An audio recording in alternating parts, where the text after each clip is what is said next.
রমাদানে আমরা যা শিখলাম, যেটা করলাম, এটার ইম্প্যাক্ট যেন রমাদানের পরেও আমাদের মধ্যে থাকে। বিক্ষোভের নামে লুটপাট নিতান্তই ছোটলোকি বলে মন্তব্য করেছেন জনপ্রিয় ইসলামিক স্কলার মাওলানা মিজানুর রহমান আজহারী। মঙ্গলবার নিজের ভেরিফাইড ফেসবুক পেজে এক পোস্টেই মন্তব্য করেন তিনি। পোস্টে তিনি লেখেন, বিক্ষোভের নামে লুটপাট নিতান্তই ছোটলোকি। যেসব অতি উৎসাহীরা এই গর্হিত কর্মকাণ্ডে জড়িয়েছে তারা সুযোগের অভাবে সৎ রয়েছে।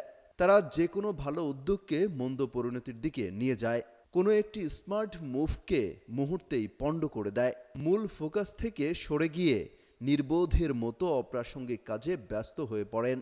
তিনি আরও লেখেন, মুমিনের আচরণ কখনোই এমন হতে পারে না। প্রতিবাদের প্রতিটি স্টেপ হতে হবে যৌক্তিক এবং বুদ্ধিদীপ্ত। এর আগে সোমবার নিজের ভেরিফাইড ফেসবুক পেজে এক ভিডিও বার্তায় ঢাকায় বিক্ষোভের ঘোষণা দেন জনপ্রিয় এই ইসলামিক বক্তা।